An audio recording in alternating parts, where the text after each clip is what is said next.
afternoon. We're so grateful that you're here, and we're grateful for being able to offer a wonderful treat. We have with us today Geraldine Markle. She is an educational psychologist. She worked here at the university as faculty and also in our learning center, which we have not had for a long time. She is a wonderful resource of information, and we are so glad that she has come to join us today. So without further ado, I will turn it over to you. Thank you, Jerry. Thank you, Virginia. Today's seminar is developing academic management skills. And as we're looking at the cartoon, we can see that one of the big problems in time management is really being able to guesstimate or understand how long particular tasks take.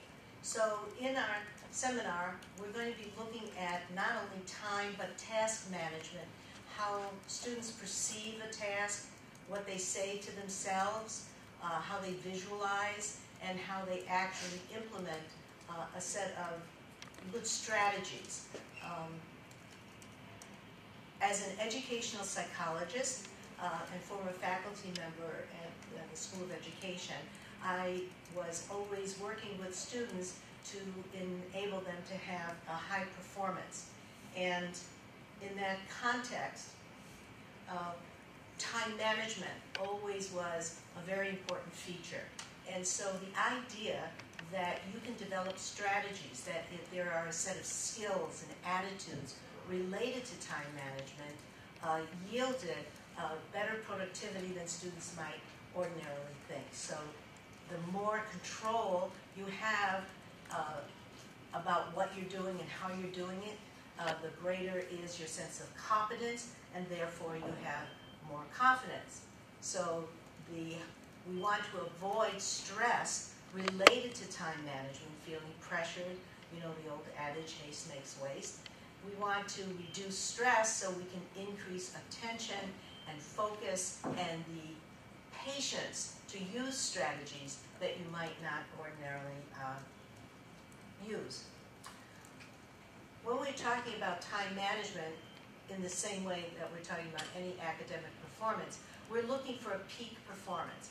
That means that you can perform under stress, on demand, without any cues and clues, and understand yourself, what your time strengths and weaknesses are. Are you a person that procrastinates? Are you a person that gets so involved that you hyperfocus and sort of forget to do something else? Do you understand the requirements of the task? For example, you're responsible for a 2-page or a 4-page paper, but because you were hasty, you didn't look at the directions, you end up doing 8 pages and not really doing a good job because the job was too long and too cumbersome for the amount of time that you thought you had.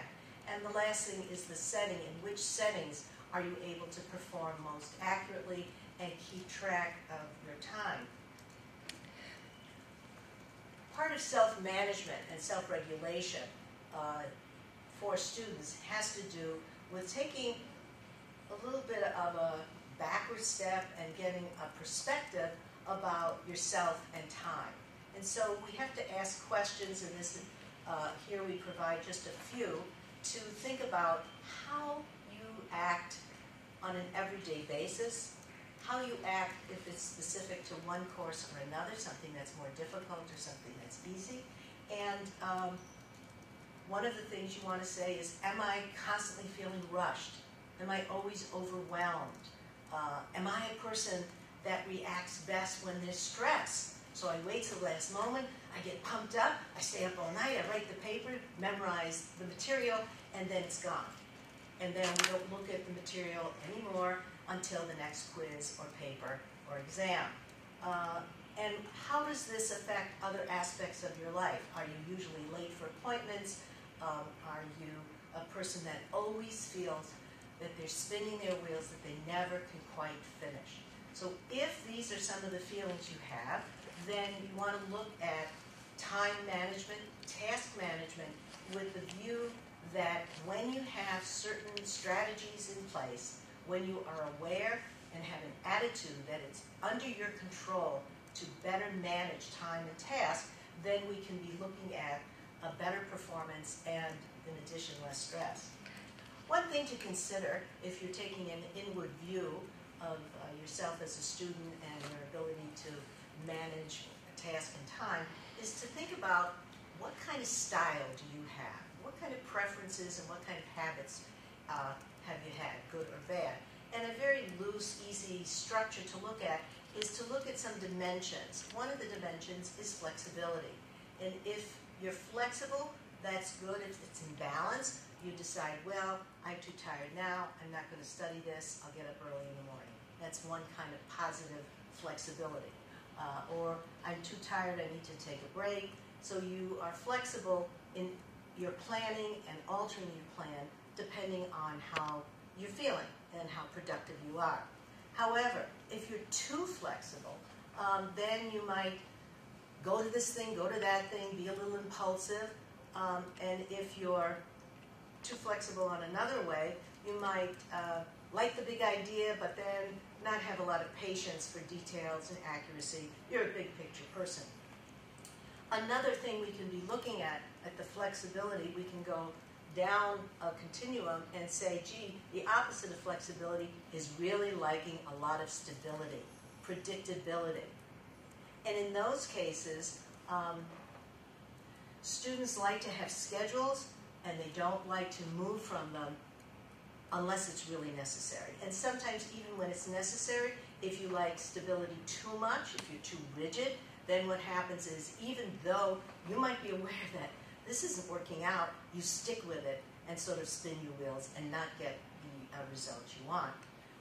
And another dimension that we could look at is how internally focused you are, how much information you pull from the outside in terms of looking at directions or listening to other people. When that gets out of whack and you're too internally oriented, maybe you have your own idea of what something should look like or how good it should be, and you get very perfectionistic. On the other hand, if you're very external and you're gregarious and you love stimulation and you are always interacting with people, you may be a person that doesn't know how to say no. Want to go to the movie? Sure, let's go. We're gone. That's a person who might need to study but gives it up and doesn't know how to say no. And that kind of person frequently gets into a situation where they postpone and procrastinate, and then their cycle of performance is sort of up and down, up and down. They are able to maybe get by, but their performance is very uneven. And what happens is the later in the semester, the higher the stress, the higher the fatigue, and sometimes the lower the productivity. And so frequently, if you're not managing time and thinking about what your style is, then you can't identify the kind of strategy or technique you need to use. So if you know you have a tendency to socialize, it may be that you have to go to one library to really study and have good think time, clarity, and focus. And you stay there for a certain amount of time, and then if you want to socialize, maybe you go to another library and see your friends, or in the dorm. So people have to, and students have to think about, what are my tendencies, how are those tendencies or likes influencing the amount of work I get done and the amount of time I have, and what kind of strategy can I set up. So it may be you have to have something like this on a doorknob, or make up your own, or have a clock on your door that says available at, or do not disturb, or something cute, genius at work. But you have to alert others not to interrupt you, because if you are susceptible to interruptions, you're sort of gone, because in dorms, libraries, campus, it's a friendly place. That's what you're here for part of the time. And so we want to make sure that you know ways of getting positive think time. We live in a situation where lots of tasks, activities, events are competing for our time. And one of the things that's very useful is to bring clarity to the kinds of things that are competing for your time. So the first simple activity to gain self-awareness and insight is just to brainstorm with yourself and in no particular order write down what you really think you have to do. What do you have to do? For many students, their first thought is, I need A's. If I'm an undergraduate, I have to get in a major. If they're in their major, they're thinking about graduate school. So the primary thing they're thinking is to get A's or to get higher grades than they have normally, or to maintain a good average. Also, there's a feeling now, applying to graduate school, being in particular programs, do we need to volunteer? Do we need the research project? What kind of leadership activities are we going to be involved in? Are we going to foreign study? And so what may happen is that in the earlier years, before you get into a major area of study, you might have time for leadership activities, sports, entertainment, and so on. And as you get into more complex and research-type learning, you have to readjust. And it may be, although you are a person who's on the phone X number of hours every night with friends from home, you're the leader, they need you, perhaps you have to start putting limits on the amount of time that you are going to be using in those kinds of interactions, or chunk them. So that's a first step in gaining awareness of your goals and the things that compete for time. Okay. The next step is going a little deeper, because unless you really have some insight about what the consequences are for your time-related behaviors and your task management, you really don't get a clear definition of what you have to do, why you have to do it, and then sort of bite the bullet when you have to change your behavior. So one type of exercise is called the balance of consequences. And in this, you might take one topic or issue to deal with at a time. For example, there are students, they may not be on financial aid, but they like to work, or they want to work, or other students who love to do activities, and their tasks. So they have to decide, am I going to give up being on this particular team? Or should I join a particular organization? Should I take a double major? Whatever the idea, the task, the goal is, are specific. And then it's very important to get the broad perspective of, in the short term, what are the positive and negative consequences to doing that act? So if I join, or I'm president of a fraternity or sorority, I'm going to get leadership skills, I'm going to have lots of fun, I'm going to be integrated in life, and what are the short-term consequences? I'm going to have a time crunch, and I may be responsible for behaviors that I'm not in control of. And then we look at the long term. How is this going to impact on your grades? How are you going to organize your time if you have to do other things like research or work?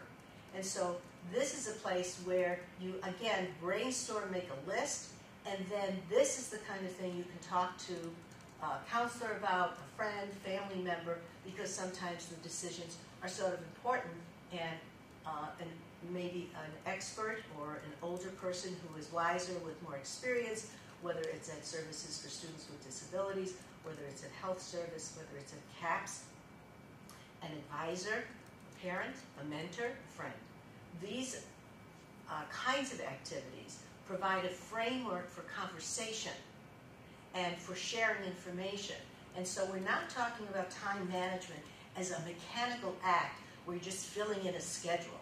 We're talking about an analytic behavior where you're looking within yourself to look at your goals, your priorities, and then examine the kinds of tasks and strategies that you have to do. And so we can list some things that you want to do when you prioritize. Sometimes we have to look at what's really urgent, what's most important. Sometimes we have to contact other people to see, to get some information. So it may be that there are several types of papers or assignments or research. So perhaps you have to talk to an advisor, a person in your major area, a person at a referral center to find out which kind of experience. You're going to graduate school, what should I prioritize if I want to go into public health? versus law school. Sometimes when we have a number of tasks, we have to just warm up. We have to invite ourselves to the party. So for some people, warming up is doing a little review, doing a couple of quick, easy activities, maybe filing some papers, checking out a resource, just to get yourself in the work mode, and that seems to work for some people. In other situations, you may love math. It feels good. You're so accomplished. You get the material and you get your assignments done. What do you choose to do first? Something that's easy and fun. Well, the problem is that sometimes you use most of your most alert thinking time on the stuff you do best and you like most. And you may have a course that you don't like, but you need. And so sometimes what we do is encourage you to spend at least some portion doing the most difficult tasks early in your study time, perhaps only for half hour or 40 minutes, get something done, and then as a reward, you work on the things that you like best. So there's lots of things to think about if you're going to be scheduling your time. One thing is your personal style. So if you're a person who's a little rigid and committed, and you can't let something go, it may be that you have to have some alarms to signal that you shouldn't work on something more than an hour or more than 45 minutes, and then you have to take a break. You may need that kind of auditory cue to keep you on track given your personal style, because you might tend to hyper-focus, write that paper for hours and hours and hours, repeat, revise, forget about the summary, not have good organization, then you get into a rut or you lose focus. One of the things we'll be looking at later and now is to identify about how long can you have concentrated, productive attention on a particular content or a particular kind of task. And when is that time? Is it early in the morning, mid-morning? And so what you want to do is, sort of understand, have that in the back of your mind as you begin to set up some kind of schedule.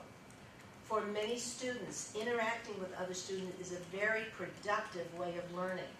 And so putting in time to work with groups and then having an organization of how groups run so that one person doesn't dominate and you sort of waste time. And then we want to look at the times and places where you have the most energy. So all of this feeds into effective time management and task management. And it also is important for you to understand when and where you have to say no to certain kind of things. There's several ways that you can look at a big picture of the semester. You can get so enamored in a course, or you can get so distracted by events that we fail to look at the big picture, and before we know it, it's time for mid-semesters or quizzes.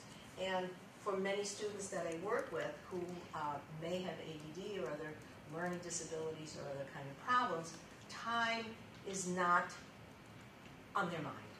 They sort of forget about time. And anybody can, especially if you're having fun and you're joining organizations and you don't have tests, quizzes right at the beginning.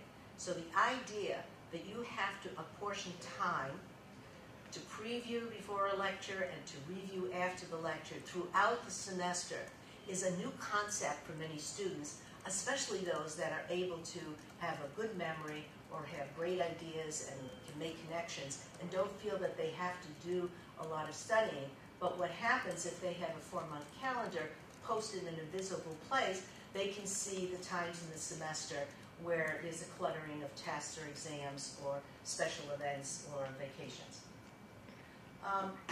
For people new on campus or coming from different schools in the fall, we can do the same kind of plotting if we're looking at the winter semester. We want to look at 16 weeks. Sometimes a visual image helps us keep track of where we are just by holidays. So coming back in September, these lines, the black line, shows a steady growth. This is one particular style. The person has a sort of slow growth, and throughout the semester, the productivity and the time management gets better and better. For other students, you know, through this semester, they start with 8 weeks and 12, tired. I can't take this anymore. And especially in the winter months when it's dark and dreary and dull, and maybe cold and icy or rainy, then the motivation and the fatigue set in, and so you start to have a low time, and it's at that time you may have to adjust the study schedule. And it may be that you're better at the beginning of the week than at the end, or you have to do, you're studying every other day for a particular course. And so if we look at, say, the fall semester, in mid-October is the time that you have to make sure that you are ratcheted up. Because once Halloween comes and the goblins come out, and mid-semesters are either beginning or ending, you only have 3 weeks to Thanksgiving. And then you come back and before you turn around, there are finals. So if you have a picture in your mind of the months at a glance, you can begin to look at where your assignments are due and what you have to do. And it may be that you plan for that few days before Thanksgiving that you make sure that everything is ready so that when you come back, you are ready for finals. Another way of keeping track of things throughout the semester is to just focus on your hardest course, your most cumbersome course. So there are some courses where you have quizzes, exams, papers, projects, and presentations. There's something going on. Those emails are coming in and out. You've got a group meeting. You've got a visitation. Maybe you have some field work. So the slash marks refer to each week in the semester, and you could just put an X every time there's a quiz. Every time there's a big exam, put another X. So again, at a glance for your most difficult course, you have a way of looking at what you want to do, what you need to do, what you are doing, and maybe what you should be doing to change. Many people benefit from having a daily schedule. Some people like a paper schedule. Some people enjoy it on their phone. Other people use their computer. Whichever you use, you only use it to the degree you need it. The idea that everyone should have a completely filled out and then checked off schedule doesn't make sense. A schedule is an aid to memory, an aid to adjusting your behavior, an aid to monitoring yourself to see, I plan to do this, did I actually get it done? So most students have their class schedule memorized, but some students have very bad memory, so they need to put their classes in. The next most important thing is to put in when you're going to study for each of those classes. When are you going to study? Well, one of the things you have to be thinking about is, again, what is your style? What's your energy cycle? For some people who have learning problems or emotional problems or attention problems, staying focused for 50 to 90 minutes, where there may be anywhere from 20 to 50 PowerPoint slides, takes an enormous amount of energy. And so you have to be thinking when you even plan your classes, where is your hardest class in your energy cycle? And what is your best think time? And are you scheduling quiet, productive think time 3 or 4 times a week, for at least 45 minutes? So for the naive, perhaps very bright student, they go to class, they listen, but they really never think about stuff until the test comes. So the goal of time and task management is, if you're a person that's going like this, we want to just modulate it a little. We're never going to get you to be a flat line, but we are going to help you sort of modulate things so that you're not constantly stressed and seeing, can I get it done? Can I get it done? Okay, it's 11:59 p.m. I got the paper in. And so one of the things is to look at when is your best time and when is protected time. So for many students, They don't have classes on Friday. They take either Saturday or Sunday as a partial study day, and they identify 2 or 3 hours in which they can do their hardest subjects at their best think time. Another part of time management is to keep your body healthy and strong. So regular exercise helps you get rid of stress, gets the circulation going, gets you to feel that you're in greater control, allows opportunity to relax with other people, and it's a very important aspect for many students. In fact, most students, staff, or faculty. One example of understanding an energy cycle is by a student who was a geology major. He had some learning disabilities in that he had a hard time organizing his learning, and listening was not his greatest skill. So he read well but didn't listen well. And he had wanted to go into geology, and he was dismissed from another Midwestern school. He came back to Michigan, and at that time I was working at the Reading and Learning Skills Center here, and that facility took care of all academic problems on campus. And we started working on how to organize papers and when to write the papers and when to study, because he became very fatigued taking physics and many of the science courses. And he suggested making a schedule and bringing it in, and this is where a counselor, a coach, somebody from Services for Students with Disability, or CAPS, or a tutor, or somebody in a department can help just by being a person there to be accountable. And so he decided to make a weekly schedule, bring it to me, and then he'd come during the week and we'd talk about how things were going and some kind of adjustments. Well, if you were to look at the schedule, you would not be able to understand anything. There were straight lines and squiggly lines and dotted lines and color codes for the different activities. It meant everything to this student, nothing to me. That's just fine, because it kept him on track. What he discovered, though, as an ex-football player, a very active person, but a very fatigued person whenever he did sustained cognitive activity. And so one of the times we worked together was a time when he was taking physics. And he discovered he could not take the lecture and discussion on the same day. It had to be on alternate days. He really had to have those kind of courses at 10 or 11 in the morning when he was most alert. He found that by 4 o'clock he was totally fried. That's the time he biked, skated, went to the recreation building. And he also found that nutrition played a part because he just loved those boogie burgers. And however, fat and high calories, then going into a room where they dimmed the lights, gave way to snoozing, especially if a person has poor auditory processing and comprehension. So he began to bring his own lunch, eat yogurt as a snack, and as an ex-football player, his peers started laughing at him. What kind of wimp are you? You know, yogurt? What's going on?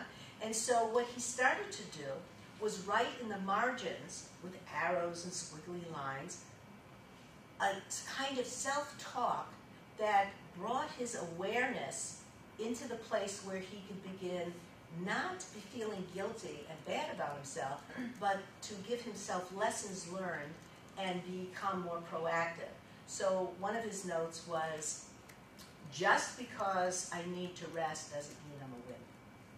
Just because I need to eat more healthy doesn't mean I'm not a good sports enthusiast. So he would write things like this. So part of his growth in time management and task management was using something mechanical like a schedule to get deeper awareness and be able to become more proactive about what he was doing.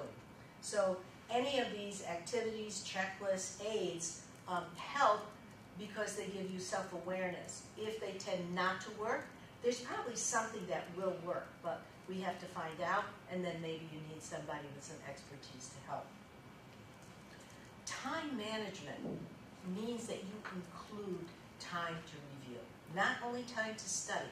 Many of the courses are very complex, and so you have to have time not only to memorize facts, not only to understand the concepts, but how things are related, how they're integrated, how you summarize, how you make conclusions. And so unless you give focused think time with no distractions in a time to review before tests, you don't have the kind of cognitive scaffolding you need when it comes to review. So if you were to do lecture 1, you preview that, look at it, go in, then review it. You have another session, then you look at 2 sessions. Perhaps you start to analyze main ideas, and then you have several other units, and you're constantly reviewing. Once you start a study period, maybe what you want to do is just take a look at the last lecture to see where you're going, and think about how that last lecture relates to the next one coming up. So building in frequent review, maybe on the weekends, is a critical aspect. Working with people in professional school like medical, dental, law, unless students do this, they are overwhelmed by details and often are missing the big picture and how to make complex relationships. So the idea of review is critical, and putting something in your schedule that says for at least X number of minutes once a week I'm going to review each course seems extremely arduous to somebody in professional school or who has several difficult courses. But that's why we have to juggle how many events you're doing and something else like sleep. So many students just run themselves in the ground. The less well they do, the more they try to study, and they're on a never-ending type of routine. And so the idea of taking breaks is something that's done in high school, but often forgotten in college. It's sometimes forgotten when you have a long class and nobody even takes a stress break. So if you're a student who needs to study, then what you have to do is make sure you study probably 40 minutes and take a 5-minute break, stretch, take a deep breath, move on to something else. Probably an hour and a half is enough for any one course, and then break it up, altering another course. It's often troubling that stress and worry tend to negate productive thinking. And so frequently before studying, students who have a lot on their mind may benefit from taking a 5-minute worry break. So sit in a chair and label that chair the worry chair. And write down all the things that you're worried about. You might check off all those things that you can't do anything about anyway. And put that down, and then go on to study. A recent study that they did with high school students taking the ACT was to have the students write all the things they were worried about before taking the test. And they had 2 groups, one that wrote about their worries before and one that didn't. And when they got the scores, they found that those students who had sort of purged their mind of their worries by putting them on paper did better. Now, once you spend 5 minutes worrying, not more than 5 minutes, you go into the productivity chair and do what it is you have to do, take the breaks. If you have an intrusive thought, that worry sort of creeps up on you again, then you say, I worried about you already. 5 minutes every hour of worrying is enough. If, on the other hand, you have many, many intrusive thoughts, that may indicate that you're dealing with something, a problem, a situation where you need some help, and it would be at that time you spoke to an advisor, a counselor, you went to services for students with disabilities, CAPS, or the health service. So we're always looking at what is a balance versus what are we working with that's really a problem. For many students, breaking down a task is not something that comes easily to them. If there's a disability, it may be looking at a long set of directions becomes overwhelming. If you're not cued into reading the key words, it may be that you need some help looking at how to break down the elements of a task. Office hours, group study, working with a friend, working with a tutor, asking questions in class, reviewing the syllabus.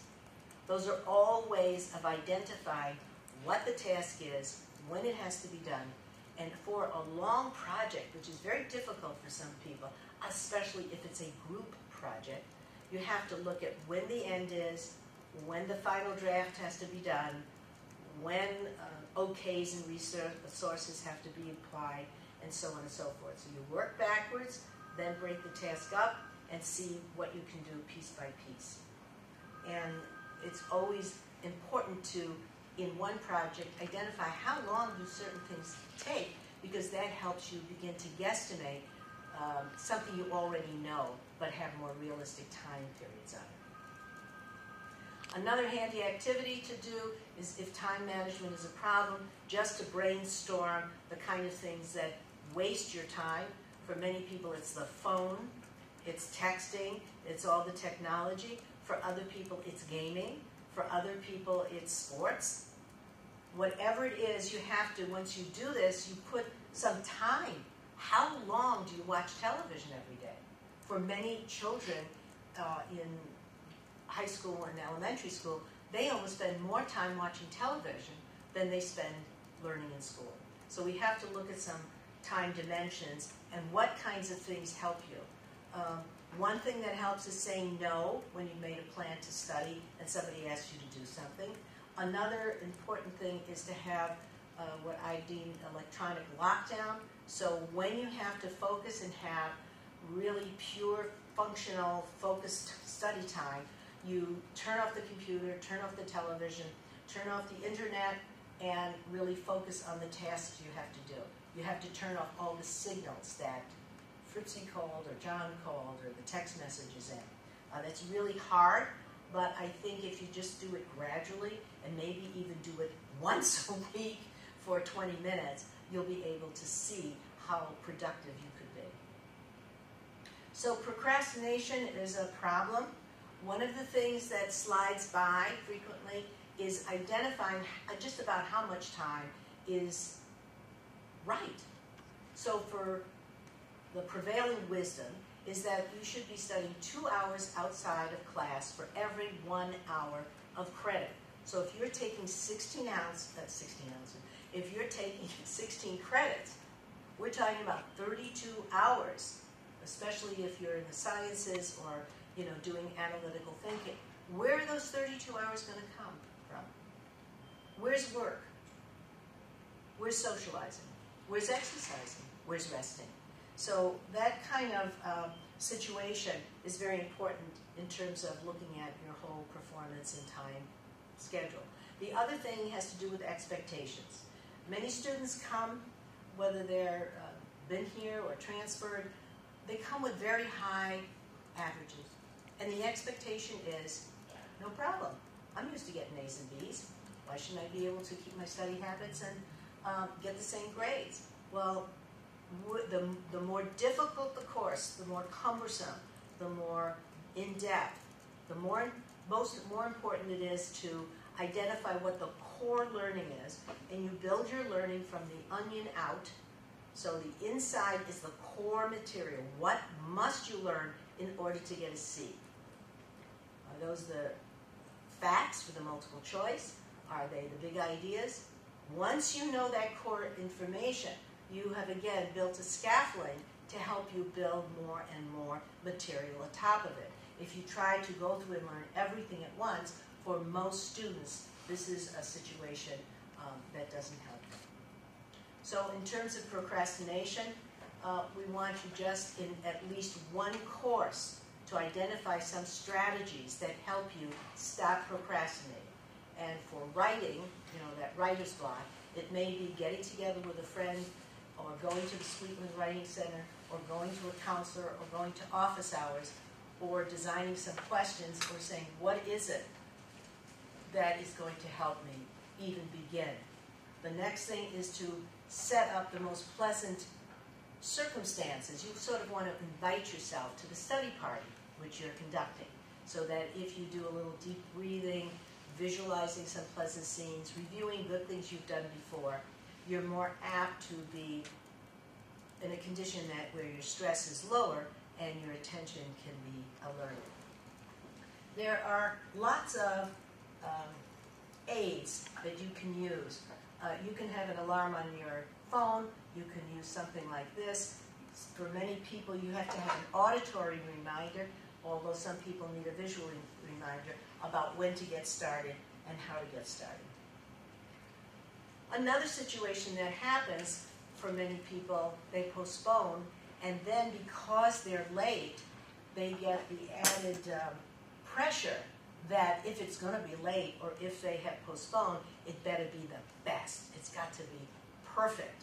So the idea of perfection is really a myth. We're just striving for excellence, and part of it is going to a professor, GSI, to know what are the standards, what are the range of acceptable things, and be able to get out of this perfectionist mode, and especially looking at, for example, a paper or a test. Am I equating myself, my whole being, with a grade?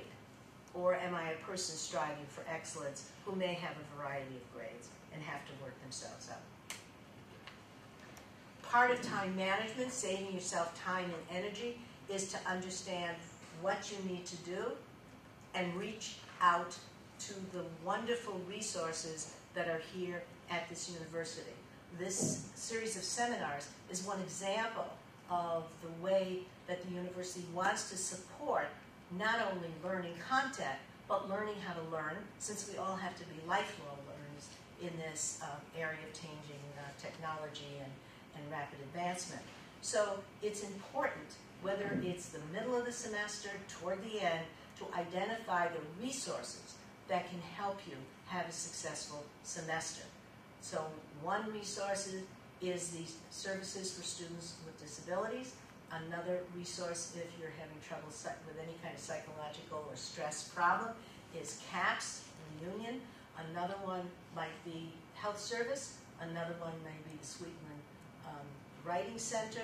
Another one might be a resident advisor or a counseling advisor. So there are many resources, and your job is to just find at least one or find a mentor that can help you. We talked about the whole picture and the performance idea of having a peak performance. And so when you're looking at a peak performance, you need to keep a bunch of ideas in mind and probably monitor yourself. So I use this weekly self-check. I started using it with residents because you might have a medical resident who's going to be taking boards, and maybe they want some different study strategies. Well, when I ask about sleep, they start to chuckle. How much sleep do you get? Oh, probably 4 hours a night, 5 hours a night. And my response is, perhaps you don't need better study strategies, perhaps you need more sleep. So a student can use this on its own, staff can use this, and what we're doing is looking at a bunch of dimensions. For example, do you schedule time for study? How well do you do that? How often, how frequently? So are you doing anything with time? And you rate it on a 1 to 10 scale, with 10 being the highest. When you have that time, how productive are you? You're just frittering away the time with the book in front of you, or are you actually learning something? How's your focus? Are you constantly distracted? Do you have things on your mind? Are you getting interrupted?